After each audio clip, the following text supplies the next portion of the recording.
അപ്പൊ നമുക്ക് ബ്രോഡ്വേയിലേക്ക് ഒന്ന് പോകാം. സജോ ദേവസ്യ ഇങ്ങനെ ഒരു വെറൈറ്റി മാവേലി എന്റെ കൂടെ ഉണ്ട് കേട്ടോ. എന്ത് ചോദിച്ചാലും ഉരുളക്കുപ്പേരി പോലെ മറുപടി പറഞ്ഞുകൊണ്ടിരിക്കുകയാണ്. ഇതുപോലൊരു മാവേലിയെ ഞാൻ എന്റെ ജീവിതത്തിൽ കണ്ടിട്ടില്ല. സജോ ദേവസ്യ, മാവേലിക്കൊപ്പം ഗുഡ് ഈവനിങ്. മാവേലിയോട് എന്തെങ്കിലും ചോദിക്കാറുണ്ടെങ്കിൽ ആദ്യം ചോദിച്ചോ, അല്ലെങ്കിൽ മാവേലി അങ്ങോട്ട് ചോദിക്കും. മാവേലി, പാതാളത്തിലെ കാലാവസ്ഥ എങ്ങനെയുണ്ടെന്ന് അറിഞ്ഞാൽ കൊള്ളാം. ഇവിടെയാണെങ്കിൽ ഇച്ചിരി ബുദ്ധിമുട്ടാണ്. ഇടയ്ക്ക് മഴ, ഇടയ്ക്ക് വെയില്. ഇപ്പോഴത്തെ കണ്ടീഷനിലാണെന്നുണ്ടെങ്കിൽ കൂടുതലും പണ്ട് കാറ്റ് അങ്ങനെയൊക്കെ ഉണ്ടായിരുന്നു. പക്ഷെ ഇപ്പം ഈ അരൂർ ഭാഗത്തു നിന്ന് അവിടെ നിന്നുള്ള സിമന്റ് പൊടി ഒരു ഇതോടെ വരുന്നുണ്ട്. അപ്പം അത് വളരെ ബുദ്ധിമുട്ടുണ്ടാക്കുന്നു. മേഘം പോലെ ഇരിക്കുന്നത്, പക്ഷെ എന്നാലും അസ്വസ്ഥതയാണ്. കൂടുതലും ആസ്മ അങ്ങനെയൊക്കെയുള്ള പ്രശ്നങ്ങളൊക്കെ ഇനിയിപ്പോൾ മരുന്ന് ഇവിടെ വന്ന് വാങ്ങിക്കണം. അത് വർഷത്തൊരിക്കലും വാങ്ങിക്കണം, അതോ ഇടയ്ക്കിന് ആരെങ്കിലും ഒരു മെസ്സഞ്ചർ കിട്ടുമോ എന്നുള്ള ഒരു ആലോചനയിലാണ് നമ്മൾ. അതായത് സജോ, അവിടെ ആകാശം ഇല്ലടാ. പാതാളത്തിൽ ആകാശമില്ല, ഭൂമിക്കല്ലേ ആകാശം. പാതാളത്തിൽ ആകാശം ഇല്ലല്ലോ. ആ, പിന്നെ എങ്ങനെയാണ് മഴ? അതന്നെയല്ലേ കറക്റ്റ്.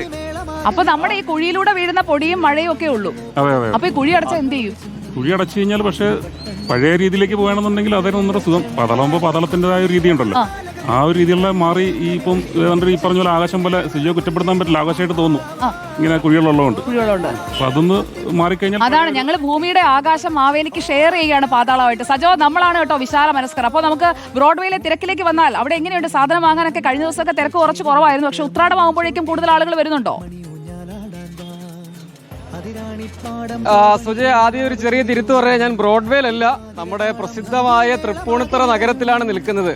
ഇവിടെ കണ്ടപ്പോൾ ആ പൂക്കൾ കണ്ടില്ലായിരുന്നു. ഞാൻ വിചാരിച്ചു ബ്രോഡ്വേയിലാണ്. സ്ഥിരം അങ്ങോട്ടാണല്ലോ സജോ പോകാറുള്ളത്. സജോയുടെ ഒരു ഫേവറേറ്റ് സ്പോട്ട് അതാണല്ലോ.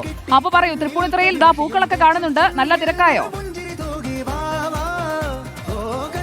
നല്ല തിരക്കാണ്. നമുക്ക് ക്യാമറ ഒന്ന് പാൻ ചെയ്താൽ നല്ല തിരക്കാണ്. കാരണം രാവിലെ കാലാവസ്ഥ ഒരു അല്പം ചതിച്ചായിരുന്നു. ഇപ്പൊ കാര്യങ്ങൾ മാറി. ഇവിടെ നല്ല തിരക്കാണ്. ആളുകളൊക്കെ വ്യാപകമായി പൂക്കൾ വാങ്ങിക്കാൻ കാര്യമായിട്ട് വാങ്ങിച്ചിട്ടുണ്ടല്ലോ. ആഘോഷ പരിപാടി ഉണ്ടെന്നോ? അല്ലേ, കനത്തിന് വാങ്ങിച്ചിട്ടുണ്ടല്ലേ? ഇനി ആഘോഷിച്ചാൽ മതി ഓണം. ചേട്ടാ, കച്ചവടം മോശമാണ്. രാവിലത്തെ മഴ ആളിറങ്ങി, ഇതാ കാലാവസ്ഥ മാറി. അപ്പൊ ആളുകൾ വളരെ സജീവമാണ്. ചേട്ടാ, ഓണം എവിടം വരെ എത്തി? ഓണം എങ്ങനെയാണ്? പൂവൊക്കെ മേടിച്ചിട്ട് പോകണം. ആഘോഷിച്ചാൽ മതി.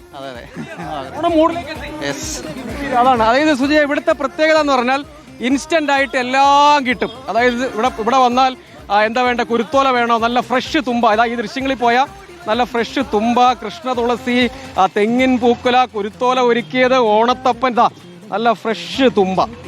നേരത്തെ തൊടിയിൽ നിന്നൊക്കെ ആയിരുന്നു, ഇപ്പൊ അതിനുള്ള സാധ്യത കുറവായതുകൊണ്ട്. ചേട്ടാ, തുമ്പ എത്രയാ? ഇങ്ങനെ വില എങ്ങനെയാ? 50. ഈ ഒരു പിടി 50 കേട്ടോ. വേണമെങ്കിൽ ഒരു പിടി ഞാൻ വാങ്ങിച്ചു കൊടുത്തുവിടാം. ഒരു പിടി 50. ഗംഭീരം. ഇതാ ഓണത്തപ്പൻ. മാവേലി തന്നെ ഇവിടെ ഗംഭീരമായിട്ടിരിക്കുന്നു. ഓണത്തപ്പൻ വെക്കാൻ പൂക്കളത്തിന്റെ ഭാഗമായിട്ട് മണ്ണിലൊരുക്കിയതാണ്. ജീവനോടെ പാതാളത്ത് നിന്ന് നേരെ മാവേലി ഇവിടെ വന്ന് നേറി നിൽക്കുകയാണ്.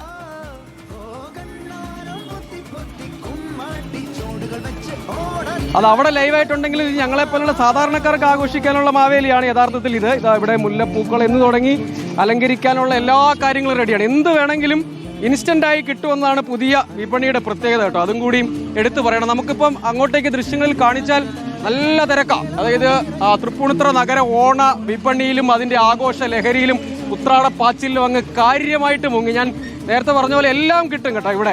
അതാണ് തൃപ്പൂണിത്തുറയ്ക്ക് വന്നാൽ മതി. അപ്പോ കൊച്ചിയിലുള്ളവർക്ക് എന്തെങ്കിലും സാധനങ്ങൾ വാങ്ങാൻ നിങ്ങൾ മറന്നിട്ടുണ്ടെങ്കിൽ നേരെ തൃപ്പൂണിത്തുറയിലോട്ട് വിട്ടോളൂ. അവിടെ എല്ലാം തയ്യാറായിരിക്കുകയാണ്. മാവേലിയോട് കൂടെ ചോദിക്കട്ടെ സജോ, തൃപ്പൂണിത്തുറ വഴിയാണോ തിരിച്ചു പോകുന്നത്? അപ്പോ തിരിച്ച് മിക്കവാറും തൃപ്പൂണിത്തുറ കുറച്ച് പ്രജകളെ കൂടെ കാണേണ്ട ആവശ്യമുണ്ട്. ആ വഴിയും ചാൻസ് ഉണ്ട്. സജോ, അവിടെ നിന്നാ മാവേലിയെ നേരിട്ട് കാണാൻ കേട്ടോ. തൃപ്പൂണിത്തുറ വഴിയാണ് മാവേലിയുടെ റൂട്ട്. അപ്പോൾ തൃപ്പൂണിത്തുറ വഴി നമ്മുടെ മാവേലി വരുന്നുണ്ട്.